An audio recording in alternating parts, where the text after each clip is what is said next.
नमस्कार, स्वागत है आपका द न्यूज पर। मैं हूं आपके साथ शेरन।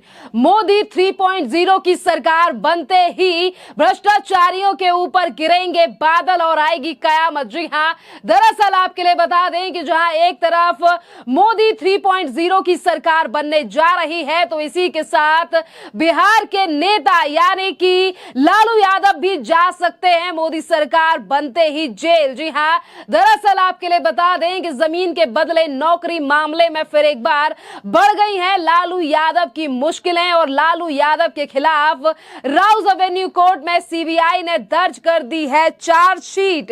यानी कि अभी तो सिर्फ एनडीए ने समर्थन दिया है मोदी सरकार को बनाने के लिए और उसके साथ साथ ही लालू यादव की मुश्किलें जो है वो बुरी तरीके से बढ़ती हुई नजर आ रही हैं।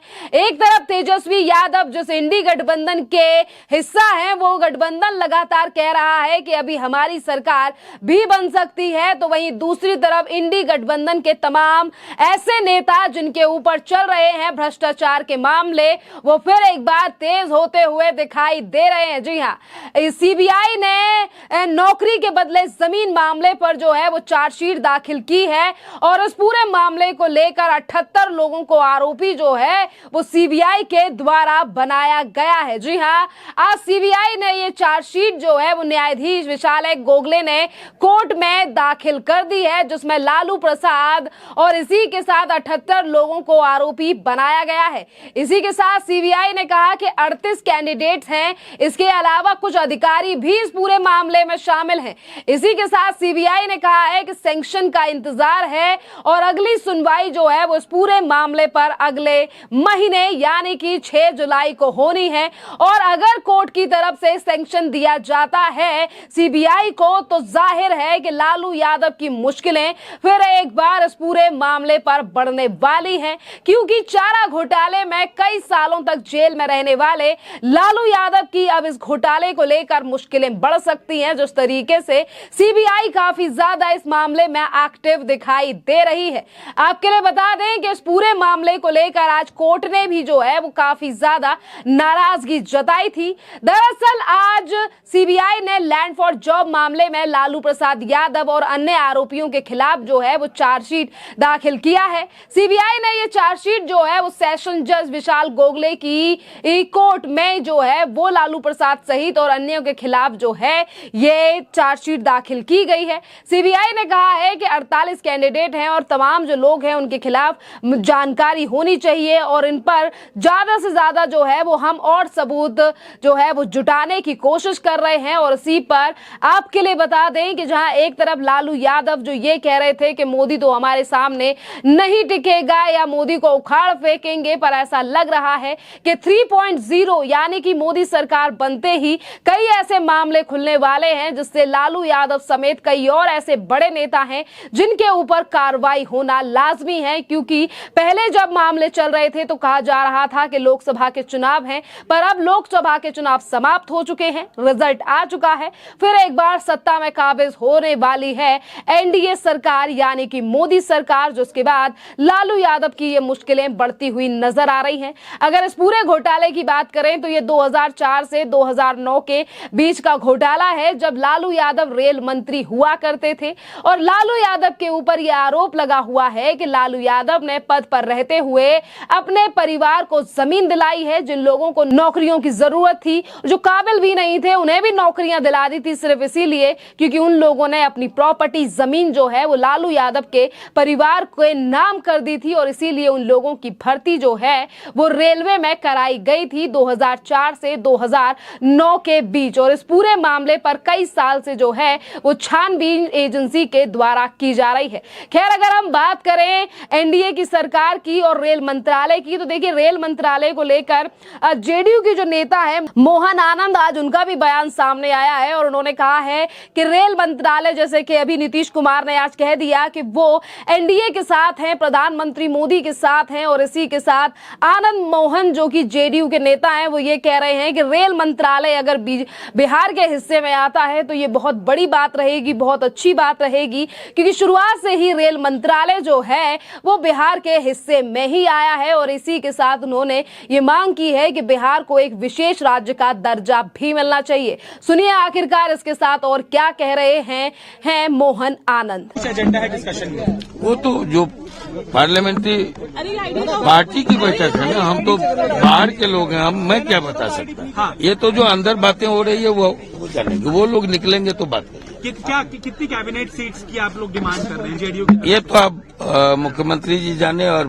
पार्टी के हाईकमान जाने। आपकी धर्मपत्नी चुनाव जीती है, क्या उनको लगता है कि मिनिस्टर बनाया जाना चाहिए? हम इन बातों से खुश हैं कि इसी भर की महान जनता ने तीसरी बार आनंद परिवार में अपना विश्वास व्यक्त किया। ये पहला ऐतिहासिक क्षण है जो मेरा पुत्र चेतन आनंद जी वहाँ एमएलए हैं और माँ लवली आनंद शिवहर से सांसद है। आनंद जी, ये हमारे लिए काफी। आपने कहा राम मंदिर की तरह सीतामढ़ी में सीता माता की जो है कॉरिडोर बननी चाहिए। बिल्कुल सही कहा।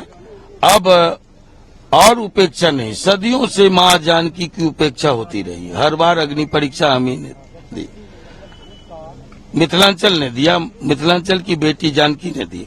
अब आप देख लीजिए कि जो प्राकट्य धाम है, प्राकट्य भूमि है, ये पुनौरा धाम, उसके इर्द गिर्द और मिथिलांचल की सारी सीटें एनडीए को वहां की महान जनता ने दी है। इसलिए हम ये अपेक्षा रखते हैं कि और उपेक्षा नहीं, अयोध्या के तर्ज पर पुनौरा धाम में भी माँ जानकी का भव्य मंदिर बने। एक आपका सवाल कि बिहार के सबसे ज्यादा लोग रेलवे पर डिपेंड रहते हैं, रेलवे पर में सफर करते हैं, क्या ये देखिए शिवहर पहला अभागा जिला है जो रेल से अछूता है।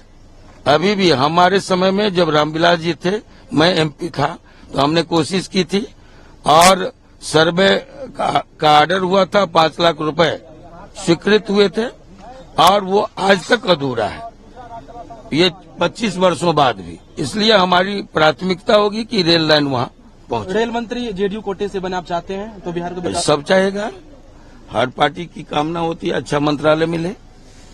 रेल मंत्री नीतीश जी थे, बहुत सारे काम हुए थे। हमारी पार्टी के दिग्विजय सिंह जी थे, स्वर्गीय दिग्विजय सिंह जी, रेल राज्य मंत्री, बहुत सारे काम हुए थे, इसलिए लोग चाहेंगे ही। इस बार भी रेल मंत्री चाहते हैं आप लोग? वाजिब है, मुख्यमंत्री जी ने अगर डिमांड किया तो इंडिया अलायंस कह रहा है कमजोर सरकार होगी अगर इस बार गठन हुआ मोदी सरकार का।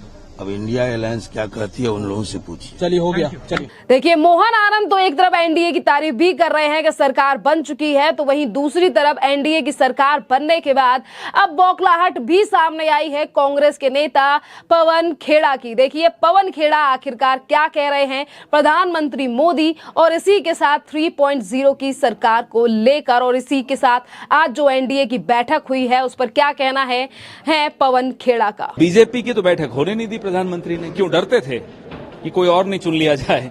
ये कभी सुना है आपने कि पार्टी ने अपना नेता नहीं चुना, गठबंधन का नेता पहले चुन लिया हो? कभी हुआ ऐसा? तो ये भय दिखाता है कि भाजपा के भीतर क्या चल रहा है। अब ये जीता हुआ प्रधानमंत्री की भाषा हो सकती है?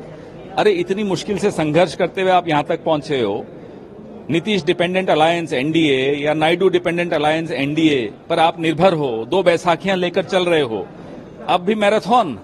उनको कहिए शांत रहें, अहंकार के घोड़े से उतरें। अब 1.5 लाख से जीते हो वाराणसी में, ये वही राज्य है जहां राहुल गांधी 3,90,000 से जीते हैं, किशोरीलाल शर्मा 1,66,000 से जीते हैं। तो अब थोड़ा घमंड कम कर दें।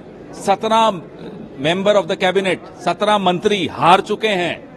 इससे बड़ा और क्या जनाक्रोश आप झेलेंगे? आने वाले कुछ हफ्ते, कुछ महीने बहुत रोचक होंगे भारतीय राजनीति में। एक तूफान बन चुका है, वो जो क्या कहते हैं आप लोग, जब साइक्लोन आता है तो एक प्रेशर एरिया बन चुका है। प्रेशर एरिया एक नहीं अनेक बन चुके हैं। नागपुर में रेशिम बाग में एक प्रेशर एरिया बना हुआ है, गडकरी जी की मन में एक प्रेशर एरिया बना हुआ है, लखनऊ में गोरखनाथ जी के मठ में एक प्रेशर एरिया बना हुआ है। इस इतने सारे प्रेशर एरियाज बने हुए हैं, नायडू जी और नीतीश कुमार जी को कुछ करने की आवश्यकता नहीं है, जो होना है भीतर से ही हो जाएगा। आखिरी सवाल, क्या इंडिया इंटैक्ट है? क्योंकि कल आम आदमी पार्टी ने इंडिया तो हमेशा इंटैक्ट रहता है। हमारी इंडिया अलायंस इंटैक्ट है। अभी तो और नए सदस्य आने वाले हैं, इसलिए इंडिया तो बहुत न केवल इंटैक्ट है, इंडिया बढ़ रहा है। आम आदमी पार्टी के बयान पे क्या कहें? उन्होंने दिल्ली के विषय में जो बयान उन्होंने कल दिया, ये हम अलायंस जब बना तभी कह चुके थे कि आम आदमी पार्टी के साथ कांग्रेस का समझौता दिल्ली में जो हुआ है ये लोकसभा चुनावों तक है, उसके बाद के लिए नहीं है। देखिए, सीधे सीधे तौर पर पवन खेड़ा ने कहा है कि प्रधानमंत्री मोदी को इतना उड़ने की जरूरत नहीं है, अब उनका अहंकार जो है वो टूट जाना चाहिए, क्योंकि वो गिरते पड़ते तो इन नंबरों को लेकर आए हैं। और इसी के साथ उन्होंने कहा है कि इंडी अलायंस में और भी सदस्य आने वाले हैं, यानी कि यहाँ की संख्या बढ़ने वाली है। पर इस बात में कितनी ज्यादा सच्चाई है ये तो आने वाला समय ही बताएगा, क्योंकि आज जो एनडीए की आज जो बैठक हुई है उसमें तमाम नेताओं ने सहमति से मोदी को जो है वो अपना नेता चुन लिया है। चलिए, इस पूरे मामले पर आपकी भी जो भी राय हो आप भी हमें कमेंट कर जरूर बताइए। धन्यवाद।